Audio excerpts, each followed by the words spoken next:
pessoal, tudo bem com vocês? Eu sou o professor Jefferson e esse é o programa Saberes em Casa para a EJA do ciclo 2. Sejam todos e todas muito bem-vindos e muito bem-vindas. Hoje nós vamos começar falando de algumas pandemias que já aconteceram na história da humanidade e abalaram o mundo, né? A peste negra na Idade Média e a gripe espanhola no começo do século XX. A primeira é a peste negra, ou a peste bubônica, que ocorreu no século XIV na Europa e matou 1/3 da população do continente, sendo transmitida por pulgas de animais roedores aos seres humanos, né? Seus sintomas eram febre acima de 38 graus, arrepios constantes, dores de cabeça intensa, cansaço excessivo, ínguas, né, que são aqueles glândulos linfáticos, né, muito inchados e doloridos, né? A peste, ela foi denominada negra por conta de grandes manchas negras na pele, né, seguidas de inchaço na virilha ou axilas, né? Bom, agora vamos para algumas características da chamada gripe espanhola. Em 1918 e 1919, a pandemia que dominou foi chamada gripe espanhola, atingindo todos os continentes, deixando uma média de 50 milhões de mortos. Olha que coisa horrível. Para termos algumas informações bastante importantes desse episódio trágico da civilização no começo do século XX, eu vou convidar você para prestar atenção nesse vídeo que segue agora, ok? A gripe espanhola, ela na verdade foi uma pandemia. Uma pandemia é uma doença que afeta o mundo inteiro. E uma pandemia causada pelo vírus influenza, que é um subtipo do H1N1. Esse que causa a gripe hoje. Outro aspecto curioso é que a gripe espanhola, ela tem o nome de gripe espanhola, mas na verdade ela não começou na Espanha. É que a Espanha não entrou na Primeira Guerra Mundial. E como ela era neutra na Primeira Guerra Mundial, ela começou a dar notícias sobre a gripe. E os países beligerantes, os países que combatiam, eles não davam notícia. Então, na verdade, apareceu nos jornais espanhóis. Ela ficou com o nome de gripe espanhola. Mas a gripe surgiu, na verdade, nos Estados Unidos. E dos Estados Unidos que ela foi levada para a Europa. O que acontece é claro que as pessoas estavam tremendamente assustadas, né? Porque é uma doença que apareceu, a pessoa podia pegar a gripe, podia morrer daquilo. A minha avó, aliás, falava sobre isso. Ela morava no centro de São Paulo, nas Nações Unidas, passava os caminhões com os cadáveres, porque não dava tempo de fazer caixão para todo mundo. Então é claro que a população ficou extremamente assustada. Daí surgiram todas essas ideias. Olha, isso aqui é bom, acho que é bom, eu vou usar. A quina é uma erva que foi levada da América, foi levada do Peru pelos jesuítas para a Europa. Como ela era usada para tratamento da malária e ela então era interessante e funcionou de fato, a Inglaterra lançou uma água tônica à base de quinina. Isso se tornou uma coisa popular, quer dizer, teoricamente, se colocar você tomando água tônica, você não vai adquirir o problema lá que é a malária, né? Mas na verdade não é bem assim, né? E no Brasil a Antártica lançou a água tônica, que existe até hoje. A gripe não tem tratamento até hoje, né? A gripe, você trata os sintomas, mas a gripe em si, o vírus, nós não temos tratamento para o vírus da gripe especificamente.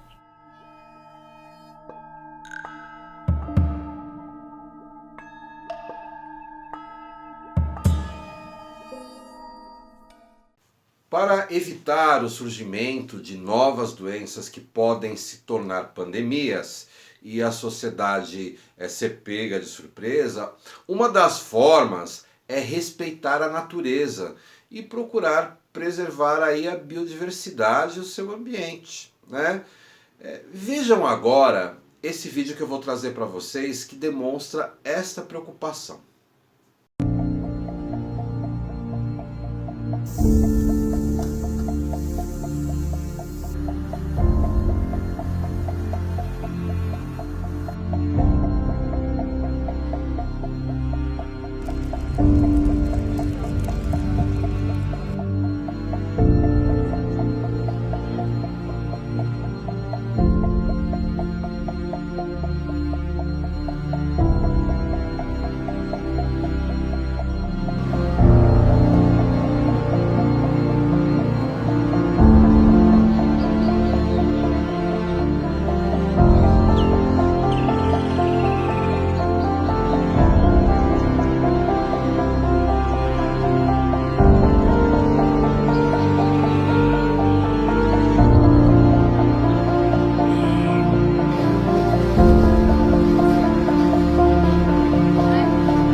loucura, né? Tudo isso é muito espantoso, né? E como está sendo a pandemia do Covid-19? Essa é uma pergunta que fica no ar. Como está sendo a nossa reação a tudo que está acontecendo, né? Vamos refletir um pouco sobre o impacto emocional da pandemia atual, né?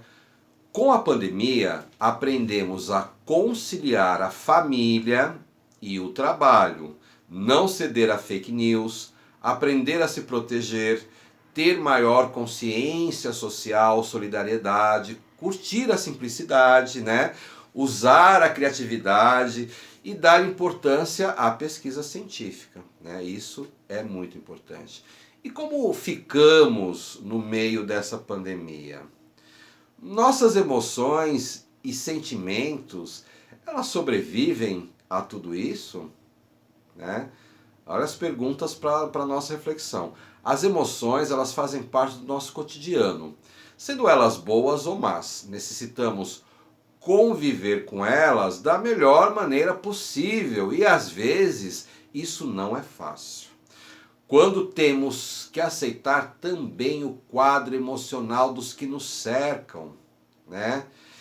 Emoção é uma sensação que pode causar até mesmo impactos físicos, provocados por estímulos de diferentes naturezas. Eles podem ser sentimentos ou episódios específicos, né? Sentimentos são informações que todos os seres biológicos são capazes de sentir nas diferentes situações que vivenciam, né? Todo o ser é dotado de sentimento e eles são diferentes entre si. Pessoal, basicamente a emoção é um conjunto de respostas químicas e neurais, né? Que surgem quando o cérebro sofre um estímulo ambiental. Já o sentimento é uma resposta à emoção, ou seja, se trata como a pessoa se sente diante de tal emoção, né? Esse momento pelo qual estamos passando, o autoconhecimento é importante e ajuda a lidar com algumas emoções que são inevitáveis, né, em momentos de crise, né? Nós estamos todos sofrendo com essa pandemia, mesmo estando em casa, né? Algumas mudanças simples nos hábitos podem fazer diferença para termos momentos com mais leveza e sem cobranças, né? O medo, o estresse, a solidão, a insônia, a tristeza, a ansiedade são emoções que precisamos ter cuidado e controle para que não venham colocar a nossa vida num círculo negativo e de declínio, né? Nós somos movidos pela superação e criatividade, né? A criatividade e o otimismo, eles possibilitam vencer desafios, encontrar soluções para os problemas, buscar a autorrealização pessoal, fazer uso da intuição e imaginação, olhar um problema sobre diferentes perspectivas. A pergunta que eu faço é para nós, né? Como é que andam as nossas emoções, né? Com a pandemia foi necessário o isolamento social, né? Feito aí por uma grande maioria das pessoas, né? Mas desrespeitado por outras, né? Ignorado por outras. Isso fez algumas pessoas ficarem mais tristes, infelizes, medrosas, depressivas, ansiosas, desconfiadas, até assombradas, né? Nessa nova situação, há uma oscilação nas emoções que são responsáveis pelo nosso instinto de sobrevivência. E, naturalmente, podemos sentir várias emoções. Precisamos lembrar que é preciso aceitar a emoção. Não é errado sentir a emoção, né? Passamos a conviver com novas formas de trabalho, de maneira remota, muitas vezes, que por um lado facilita as novas formas de trabalho, mas também faz com que trabalhemos muito mais horas e muito mais exigências e metas a serem cumpridas, né? Às vezes sufoca um pouco, né? Em contrapartida, uma outra parte da população acabou perdendo o emprego, né? E não está conseguindo uma nova oportunidade no mercado de trabalho.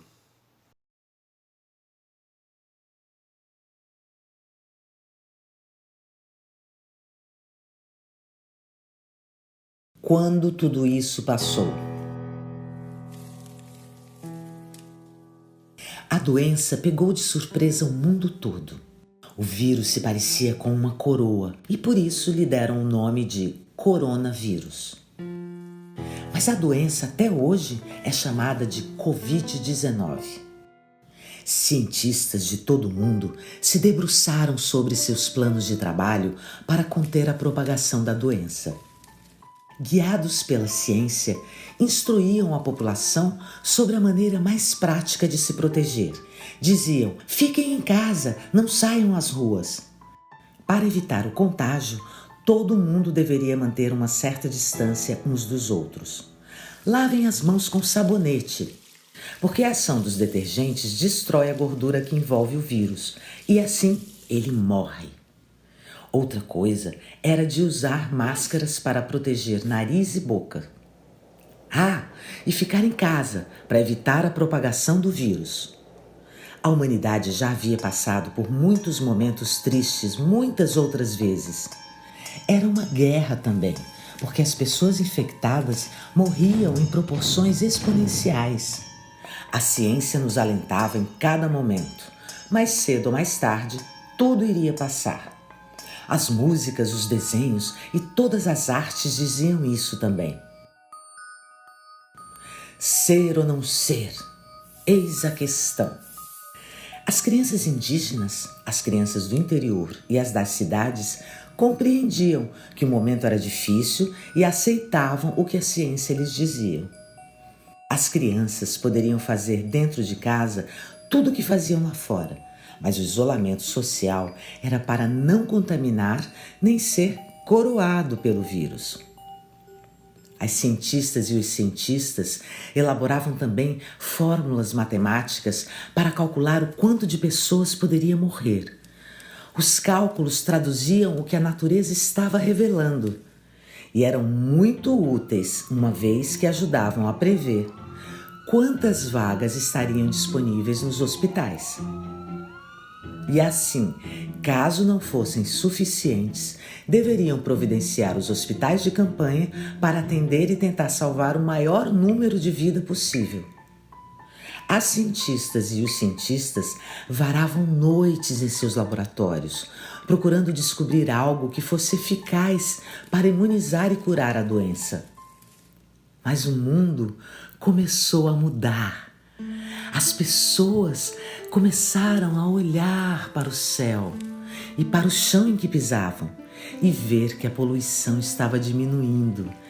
Viram que as águas estavam se tornando cristalinas e que as pessoas começaram a demonstrar seus afetos. Sim, sim, pensou a cientista, os ingredientes da poderosa medicação: a solidariedade, a compreensão e o amor. E se juntaria a eles a ciência para descobrir um remédio que cuidaria das pessoas infectadas, ajudando a combater o medo e a tristeza que afligiam a humanidade daquele tempo.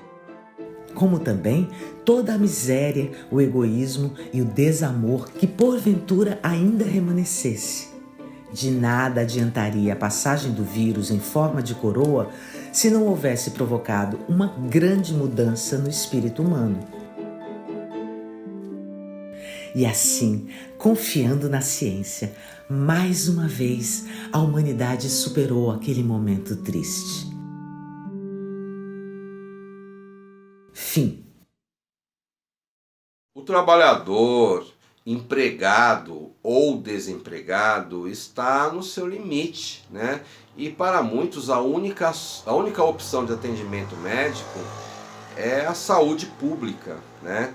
Por isso cabe aqui uma introdução sobre o SUS, né, que é o Sistema Único de Saúde, né?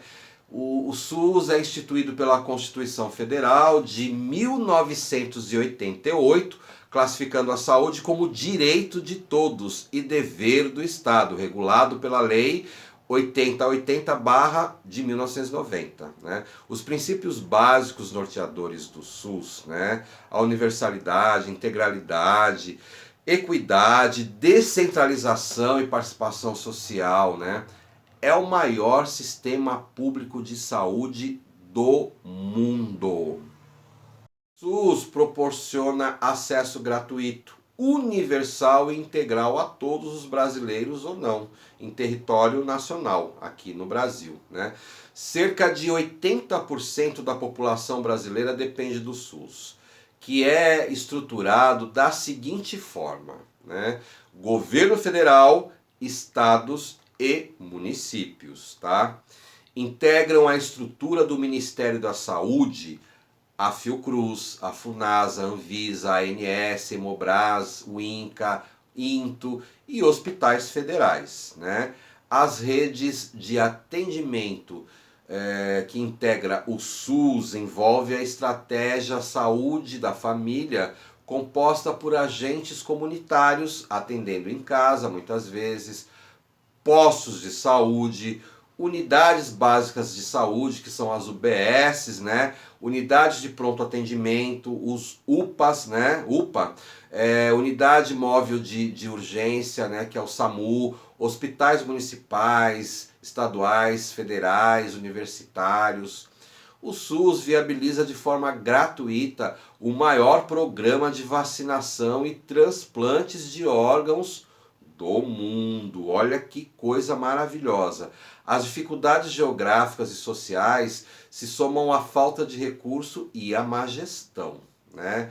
Nessa pandemia, todos os funcionários da área da saúde, além de seus horários e às vezes sem condições e materiais necessários, prestando um atendimento de excelência em meio ao caos que se instalou para salvar o maior número de vidas, né? Merecem todo o nosso respeito e gratidão por estarem na linha de frente no combate ao Covid-19.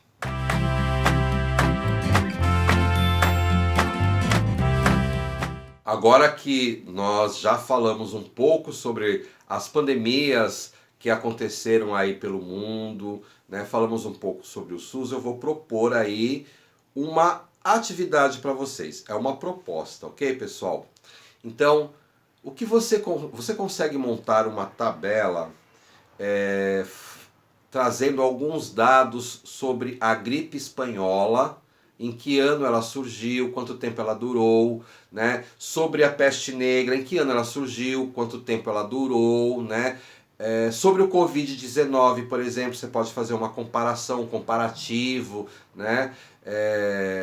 Quanto tempo isso está durando, como iniciou, as possibilidades, quantas pessoas contaminadas, quantas pessoas curadas, né? Do Covid-19. Mas uma pesquisa muito legal que você pode fazer é sobre o SUS, né? Qual é a quantidade de atendimento do SUS hoje no Brasil? Você tem que buscar a quantidade da população brasileira e aí você vai descobrir também na sua pesquisa qual é essa quantidade de atendimentos que o SUS realiza, né? Então é hiper importante, tá? Nós falamos alguns dados para vocês aqui hoje no programa e você tem disposto aí para você esse material lá na escola, na revista dos Saberes em Casa, que já foi para a escola, e também no roteiro de atividades, que também foi para a escola como sugestão. Então, monte uma tabela, faça uma pesquisa, monte a sua tabela e compartilhe. Compartilhe o resultado dessa pesquisa, dessa tabela, lá na escola e peça para que o seu coordenador também compartilhe com a gente no hashtag Saberes em Casa EJA. Você também pode fazer isso. Mas se você tiver alguma dificuldade, você pode pedir para que o seu coordenador ou o seu professor faça esse compartilhamento, em hashtag Saberes em Casa EJA, ok? Conto aí com a pesquisa de vocês. Por enquanto é isso, eu agradeço a presença de vocês. Até o momento e até o nosso próximo programa. Fiquem bem, se cuidem e até lá.